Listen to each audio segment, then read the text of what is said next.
Medinipur medical কলেজে suspend করা হলো আরো এক জুনিয়র ডাক্তারকে।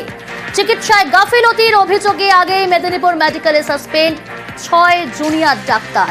এই নিয়ে 7 জন জুনিয়র ডাক্তারকে সাসপেন্ড করা হলো, অর্থাৎ জুনিয়র ডাক্তার 7 জন এবং সিনিয়র ডাক্তার 6 জনকে মোট সাসপেন্ড করা হয়েছে।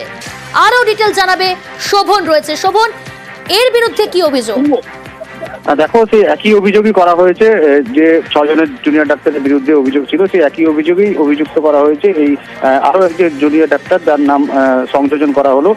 মুখ্যমন্ত্রী আগেই 6 জনের নাম ঘোষণা করেছিল জুনিয়র ডাক্তার মেদিনীপুর মেডিকেল কলেজের, এবং তার সঙ্গে আরো একজনের সংখ্যা বাড়লো জুনিয়র ডাক্তারদের, এবং মোট সংখ্যা দাঁড়ালো 7 জন।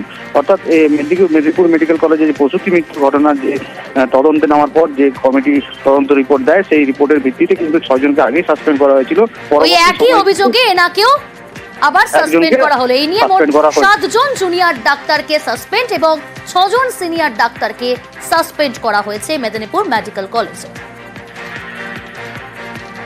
উইদাউট এনি প্রায়ার ইনফরমেশন আরেকজনকেও সেই একই নোটিশ ধরানো হয়েছে। সাসপেনশন অর্ডার এসেছে, তাতে আমরা দেখেছি যে 16 তারিখ এই লেটারগুলো সই করা হয়েছিল এবং এই লেটারগুলো আজ দুপুরে ফরওয়ার্ড করা হয়েছে।